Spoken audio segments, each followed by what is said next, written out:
Hi, everybody. Welcome today, and thank you so much for joining. My name is Allison. I'm one of the marketing managers here with Soluna. But before working for Soluna, I was actually in education myself. Something that has always stayed with me, whether it was in a traditional classroom setting or tutoring one-to-one or working in this digital mental health space, is the incredible impact that human connection can have. There's a lot of conversation right now about AI and how it's affecting all areas of life, especially in education. But what we know for sure is that nothing can replace the trust, empathy, and understanding that comes from a real human connection. And that's the heart of today's webinar. We're exploring why these connections matter so much and how they can truly change lives. At Soluna, we face a similar challenge. Not everyone realizes the real human element behind what we do. In our app, in our platform, youth can connect one-on-one with trained coaches. These are real people, not AI, who are there to listen and support them. In our next segment, you'll meet one of our coaches and get an inside look at how our one-to-one coaching actually works. We also have a very exciting announcement at the end of our webinar, so make sure to stay tuned and we'll go ahead and get started. Thank you again.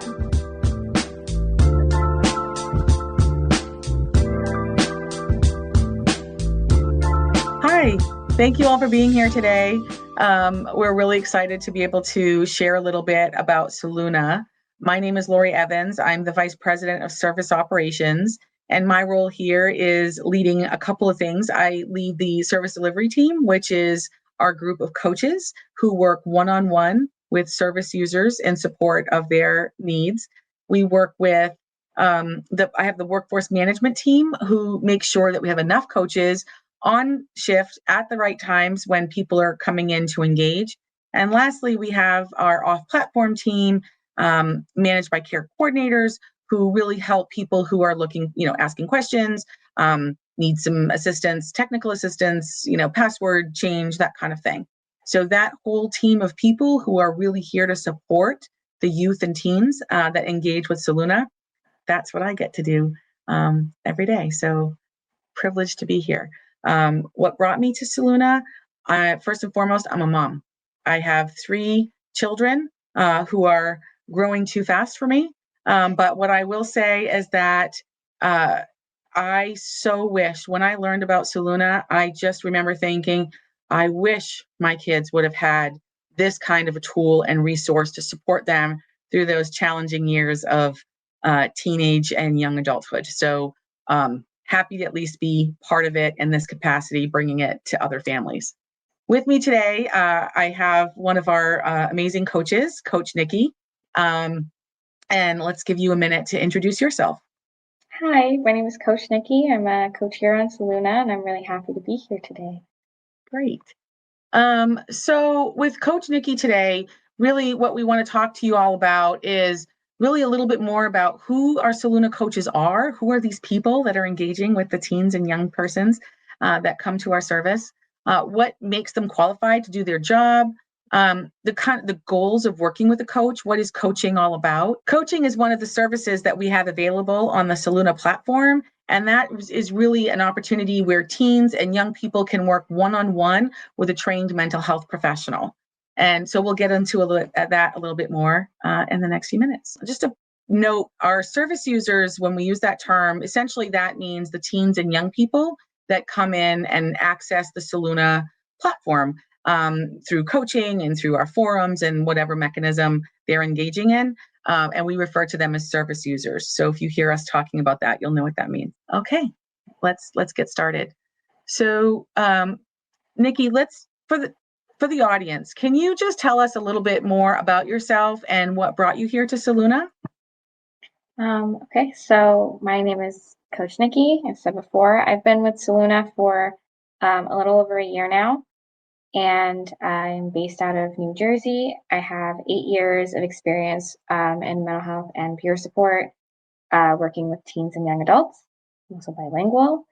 And I joined Soluna because I really saw such a powerful mission, and I found the service really valuable. And I really wish that I had access to an app like this when I was a teen. So I feel really lucky to be a part of it and to be able to support our young people.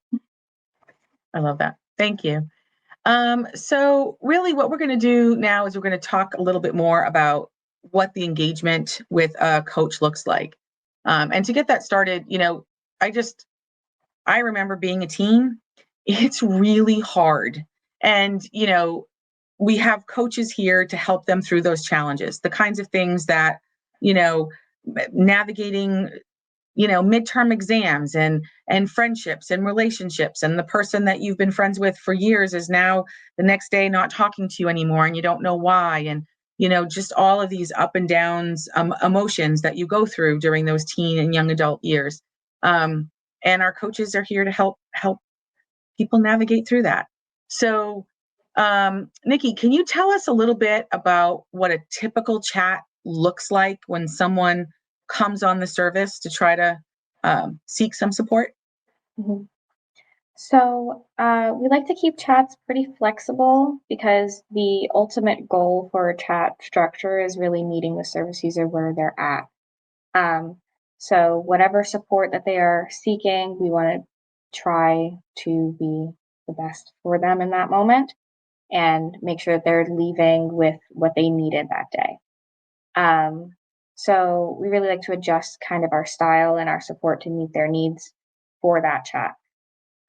We do have a general outline of how our chats are structured. So, um, in our intro, we like to be very honest and upfront about our policies, our guidelines, and our expectations for the chat.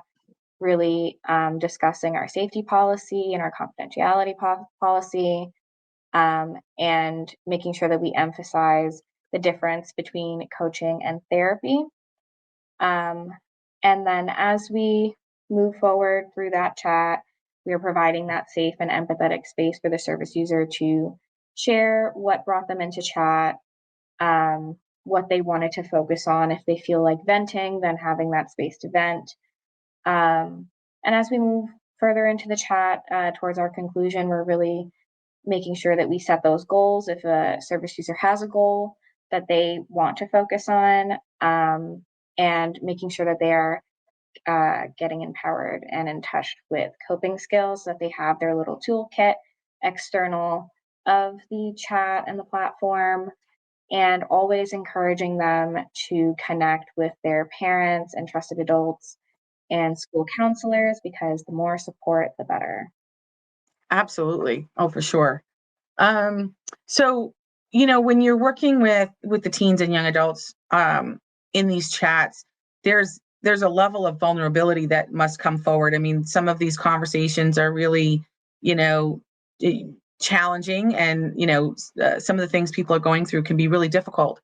How do you try to work with them in building trust and connection so that they can be open and forthcoming with what they're dealing with? Um, I think first and foremost, that intro of letting them know kind of what we can and cannot do here at Soluna, what I can and cannot offer them. That honesty set as our like foundation and those boundaries really set the scene for where this chat can go and what the service user is then able to take away from that chat.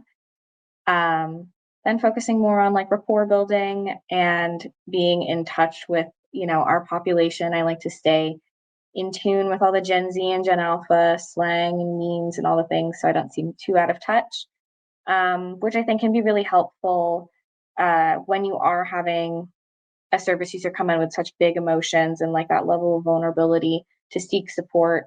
Little moments to throw in a little joke or like a little relatable thing can really help to kind of break up all of that like heavy feeling and make the chat flow a little bit better. It makes them feel seen and understood that this person understands kind of my interests and what I like, um, and really just making sure that they have that safe space that uh, has no judgment. They can be vulnerable and not feel like talking to a friend, and you might be a little bit worried about how your friend sees you after you said that like little difficult thing. Here it's a safe space, and like that coach is never going to judge you, and they're always going to have that welcoming chat to be able to feel heard and seen and validated. So Yeah, that's so important. Okay, as we're looking to sort of wrap up this conversation, I thought it might be helpful if maybe you could share, when you're closing a chat, when you're ending that engagement with that teen or young adult, what helps you feel like that chat was successful? How do you sort of indicate whether or not that was the outcome was positive? I think a positive outcome, a successful outcome, what's the most rewarding is that service user leaving that chat feeling heard and supported and validated, just a little bit brighter than and lighter than when they first came in for that chat. And knowing that they were able to get, even if it was just a little bit, something off their chest that day. Um, and they can continue to take that moving forward. And if they decide to set goals and come back to work on those goals, and that's incredible. Or use the goal feature in the app and keep themselves accountable, making sure they're set up with those coping skills again so that they feel empowered and confident to manage their mental health external of the app, and being able to use the tools in the app when they can't get, those couple of minutes to run away to get a nice chat in or whatever it might be. And, we hear our wonderful positive success stories and the thank yous and the, words of appreciation from our service users, which are always the highlight of my day. Yeah, I agree. I love it when the coaches share some of the, the thank yous and the, you really made a difference. And it's very empowering, and it's a beautiful thing to see. So okay, well, we want to thank you all for watching today. Thank you so much, Coach Nikki, for joining and sharing a little bit about your story and your experience as a coach here at Soluna. I know I, for one, am thrilled to have you on our team. Next, you'll hear from some other Soluna team members.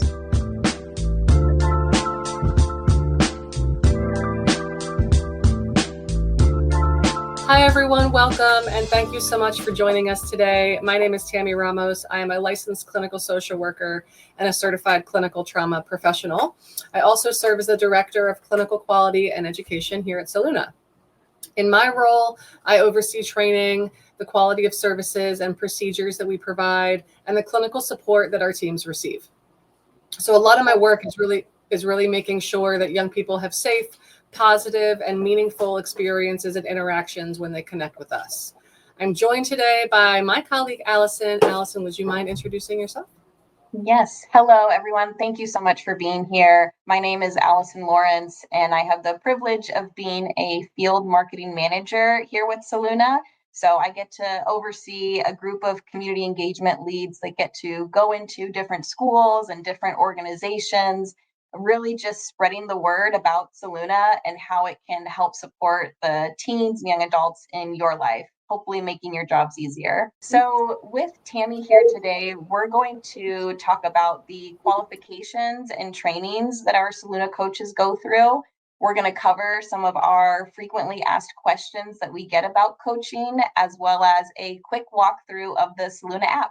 So let's go ahead and get started. Okay, so we'll talk a little bit about who our Soluna coaches are and what kind of training they receive when they begin here.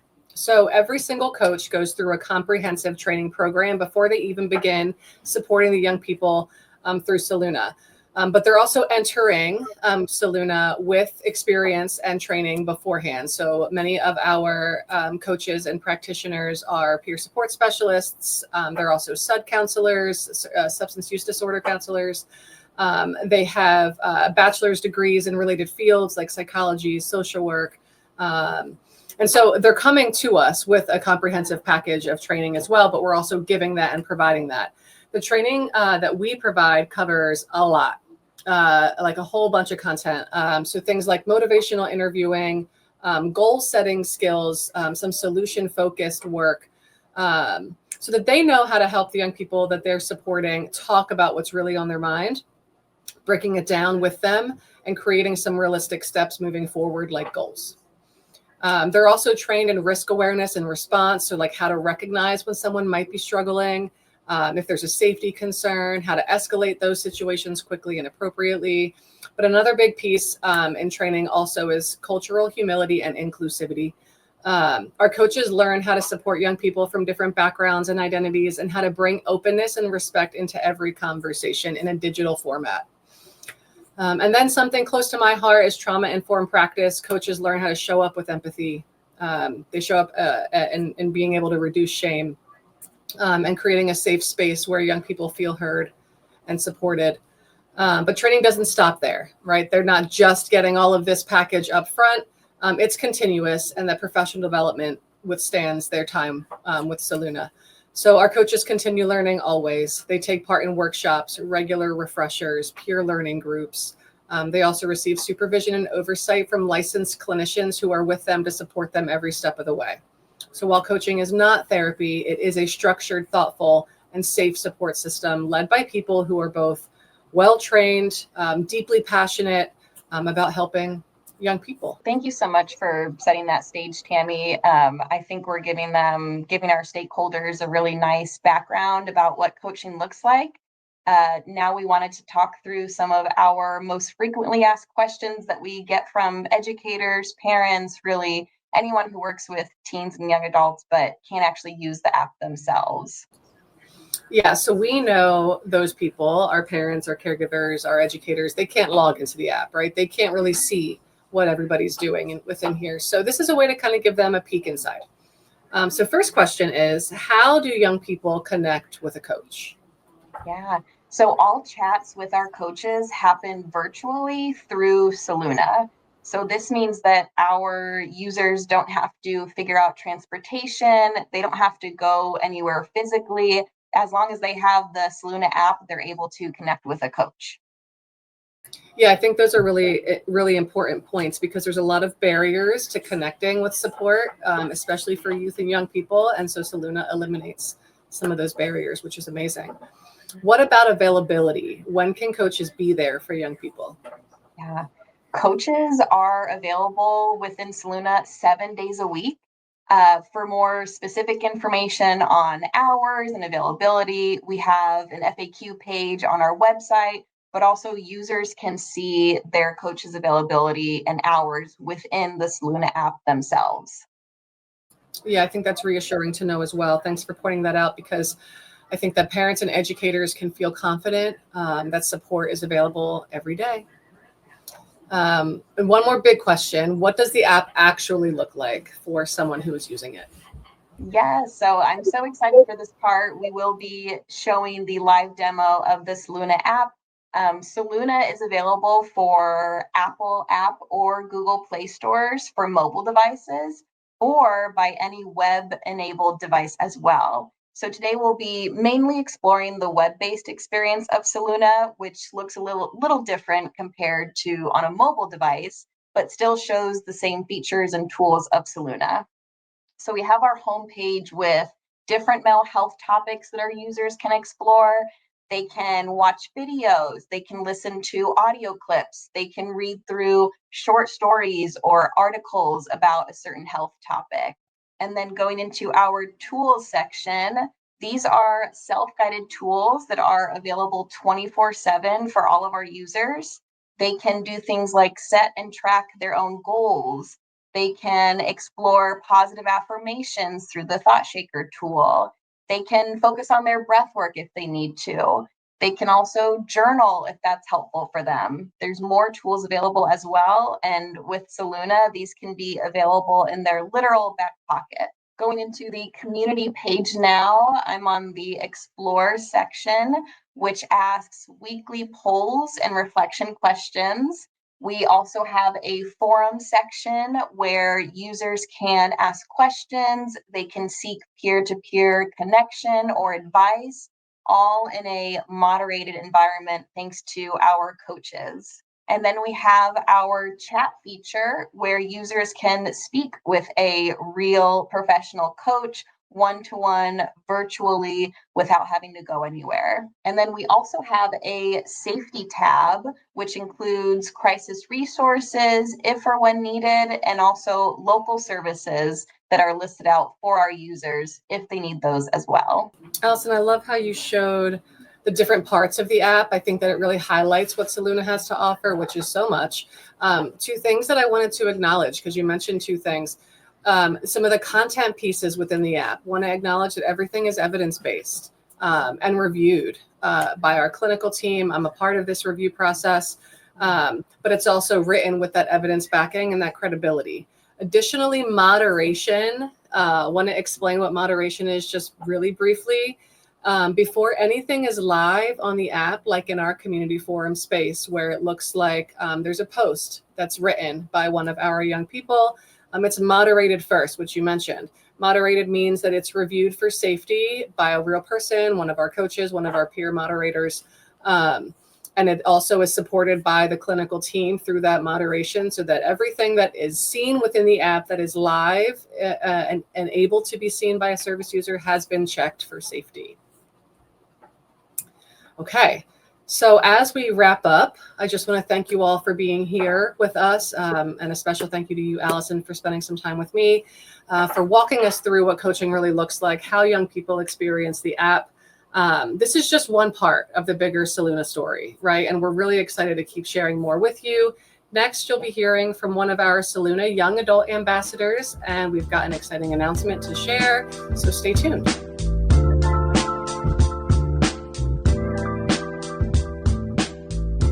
Thank you for joining today. I am Allison, and I'm going to introduce one of our young adult ambassadors, Shruti. She's actually a lead ambassador for us here at Soluna, and I will let her introduce herself. Hello, everyone. I'm so excited to be chatting with Allison today and talking a little bit more about my ambassador role. So I recently graduated with a degree in public health from UCLA, and I'm planning on becoming a dentist. I have been an ambassador pretty much since the beginning of 2025, and I loved it so much that after my cohort ended, I knew I wanted to come back immediately and be a lead for the next cohort. So I am still continuing my time with Soluna, and I'm very excited about it. Yeah, we're so happy to have you. Okay, I have another question for you, because you are, post-college right now, basically. Yeah. If Soluna was around when you were in high school, how do you think it would have helped you or your friends? Thinking back to it, I think, the majority of the latter half of my high school, when students do tend to get more independent, was, it was mostly the COVID time. So I think in those moments, I definitely felt really isolated from friends. I felt like I couldn't reach out, and, everyone was going through so much, and I just didn't really know how to navigate that situation, as many of us did, because it was so foreign. I think having Soluna at that time would have been really great, to just be able to connect with someone who gets it. You're able to share anonymously in parts of the app. And I think that would have been really great, because sometimes, when everyone's going through a hard time, you don't want to be the one bringing up menial things that do bother you day to day. Oh, I'm so bored at home. I'm going insane just sitting in my room when so much is going on. But I think the Soluna app gives specific platforms and spaces for you to voice whatever you want to say, whatever you're going through, you can kind of process it out. And I think that would have been really great. Also just teaching different coping skills that could work, when you are going through more low periods, throughout high school, not even in a pandemic. High school is stressful, especially going into exam seasons at the end of the year, or college application. There tends to be a lot of negative self-talk, a lot of comparison, and I think learning the skills and building those up over the years would have been really great, to approach that with a stronger growth mindset and mentality. I think also going back to maybe during COVID times, it would have been great to have another source of how to navigate mental health, because that was all very new to me until COVID hit, when I had the time to sit and analyze okay, why do I feel this way, and I think having a place like Soluna with the app that's not social media would have been really great, because I did learn a lot about my mental health through social media, and I think that was a really great experience. But there is a lot of negative posts or wrong information out there, and especially when you're so young and vulnerable, like I think it's important to have a dedicated space focused just on that, where you have like a community making sure that it is a safe place. There's no negative talk. We have these filters in place for a reason. I think having that is really good, especially for younger students, because thinking back like 14 years old in like high school, like I might not have been the best at discerning that on social media. Completely. I mean, what young teenager is skilled to differentiate information versus misinformation, or, a real person versus AI now, like all of those Yeah, things too. And that's a lot to put on a young person. for So sure. having to like Yeah. figure it all out and everything, that's just, it takes a lot. And I love that you touched on like the coping skills. I Mm-hmm. think we all cope differently, and we have to figure out what works for us and what doesn't work Mm-hmm. for us. With this webinar that we're on to, with school staff, with educators, like all of that, as a former high school student, how would you have appreciated or maybe listened to school staff if they had brought up Soluna with their students? I think I personally would be really receptive to it. I think it would be really cool to be like, okay, like we have an exam coming up next week. Let's take a 5-minute break and check out this app, and everyone, do a thought shaker activity or something. I think what I love most about it is that there's options on there. Like you don't have to do one thing. You're not delegated to one pathway, but you Mhm. can look around and pick and choose, and again see what works for you, test things Yeah. out, try something new the next day, but it's all there for you if and when Mhm. they need it. So that's what I really enjoy about it too, and I think Yeah. not forcing it on the students as well. And I think also maybe emphasizing anonymity, because I do think that sometimes students might be a little hesitant because they don't want to share out with peers, because, it's very vulnerable. It's a very personal thing that sometimes you want to talk about. And I think making sure that, like your name's not going to be attached to it when you post it and stuff would be really cool. Completely, that this is a confidential and safe online space for them. There's not really another one like that, is the thing too. Like Yeah. this is really one of a kind platform, and the fact that it is Hmm. still moderated by real people, not AI Yeah. or robots or anything. So it really is that safe space for them to be their genuine, authentic selves. Shruti, thank you so much for sharing. You are an amazing lead ambassador. We are so lucky to have you. We know the importance that school staff can have in a young person's lives. Because of that, we're very excited about collaborating with these trusted adults and communities. And today we are introducing our new Educator Ambassador program. If you are interested in joining and helping to spread the word of Soluna in your classroom or school communities, wherever you may be, we would love to be connected with you. You will have a follow-up email from us and learn more there. Thank you so much for joining and being here, and thank you for the work that you do. We really appreciate you.